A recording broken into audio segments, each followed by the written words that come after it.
இயேசு உங்களை நேசிக்கிறார். பிரியமானவர்களே, இந்த நாளில் ஆண்டவர் நம்மளோடு பேசும்படியாய் வேதத்திலிருந்து 2 வசனத்தை கூட வாசித்து ஆண்டவர் நம்மளோடு இடைபெறுகிற காரியத்தை பார்ப்போம். அது மத்தேயுவின் புஸ்தகம் 21வது அதிகாரம் 18வது வசனம் 19வது வசனம் இப்படியாக சொல்லுகிறது. காலையிலே அவர் நகரத்துக்கு திரும்பி வருகையில் அவருக்கு பசி உண்டாயிற்று.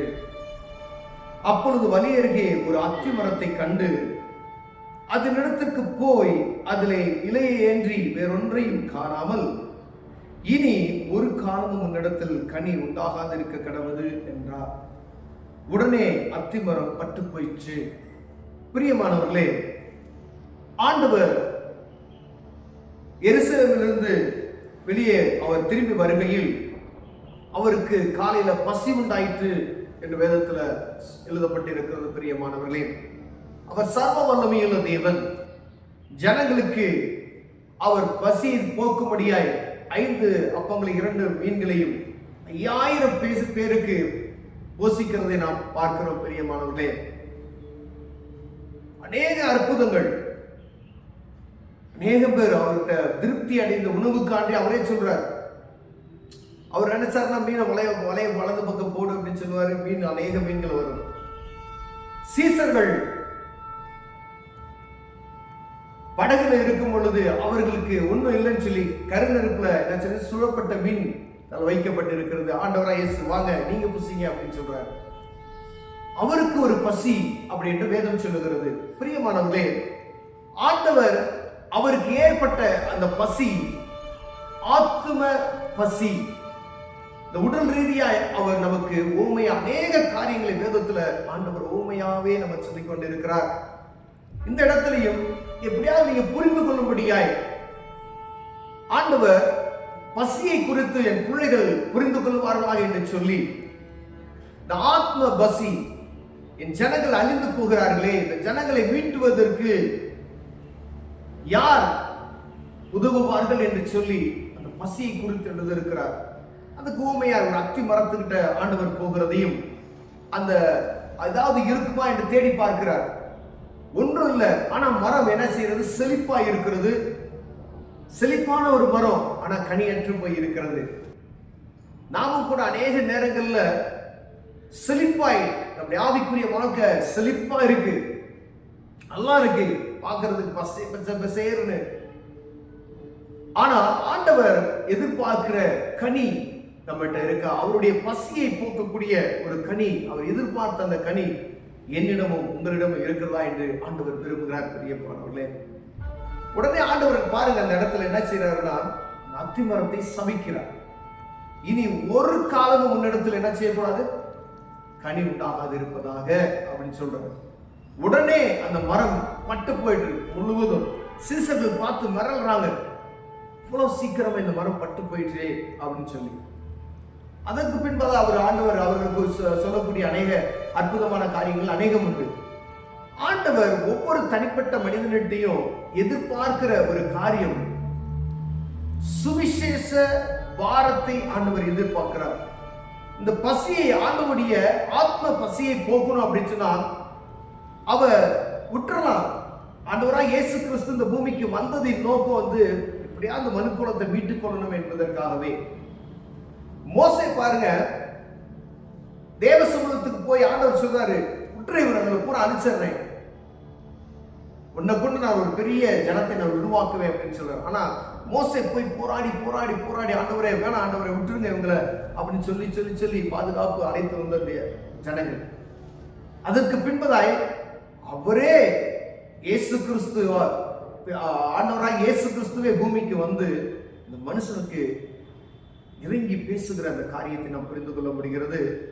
அவர் கடைசி நேரத்தில் மனிதனுடைய பாவத்துக்காய் மரிக்க போறதுக்கு சில நாட்களுக்கு முன்பதாய் அந்த ஆத்ம பாரத்தை குறித்து எப்படியாவது இவங்க புரிந்து கொள்ள வேண்டும் என்று சொல்லி அவர் எழுதின திருவாய்மொழி, அது அவர் பேசின வார்த்தைகள் இதில் எழுதப்பட்டிருக்கிறதை நாம் பார்க்கிறோம். பிரியமானவர்களே, இப்படியாவது ஜனங்க இந்த ஆத்ம பாரத்தை குறித்து அறிந்து கொள்ளணும்னு சொல்லி, என் ஜனங்கள் சுவிசேஷத்தை அறிவிக்க மாட்டார்களா அப்படின்னு சொல்லி, ஐயா நம்ம இயேசு கிறிஸ்துவை சொந்தமா ஏற்றுக்கொண்டு விட்டோம், ஏற்றுக்கொண்டு நீட் அண்ட் குட்டா நம்ம மட்டும் நல்லா இருந்தா போதும் அப்படின்னு சொல்லி செழிப்பா அப்படி இருக்கிறோம்.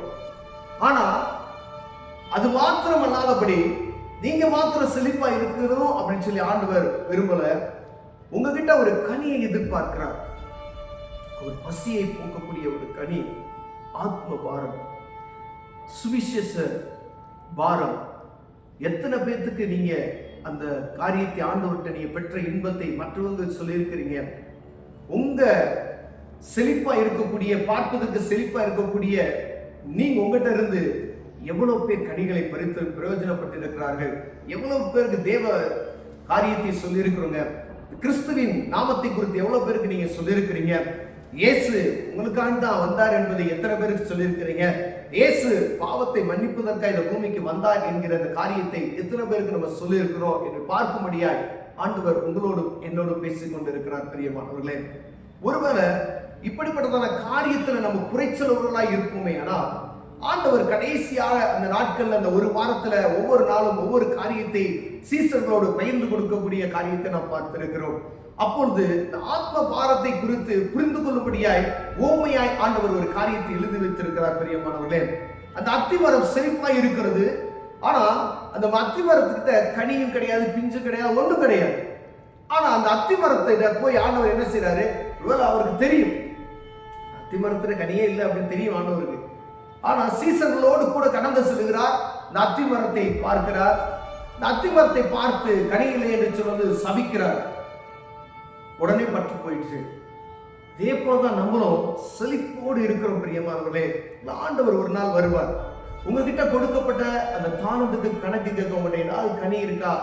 உங்கள் நிமித்தமாய் எத்தனை பேர் அந்த கனியை புசித்திருக்கிறார்கள் என்பதை பார்க்கும்படியா வருவார். ஒருவர் அந்த நேரத்துல கனியற்றவர்களாய் நாம் இருப்போமே, ஆனால் ஆண்டவர் சபிக்கக்கூடிய ஒரு சூழ்நிலை வரும். உடனே அது பற்று போயிற்று. தாழ்ந்து கணக்கு பார்க்கிற மனிதனுடைய காரியத்தை நாம் பார்க்கிறோம். அங்க என்ன சொல்லப்படுகிறது?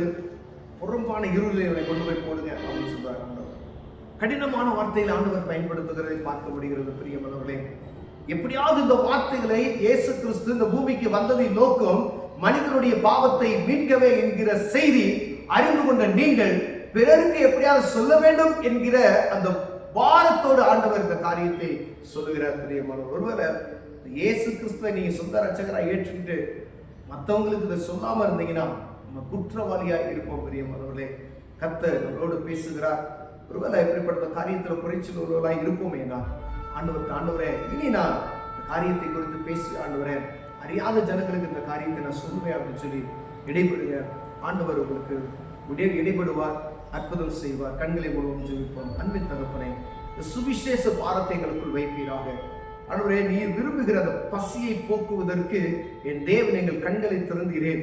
இதை அறிந்து ஆண்டவரே நாங்கள் கனியுள்ளவர்களாய், செழிப்பாய் மாத்திரமல்ல கனியுள்ளவர்களாய் காணப்பட எங்களுக்கு உதவி செய்வீராக. இயேசுவின் நாமத்தில் பிதாவே, ஆமென்.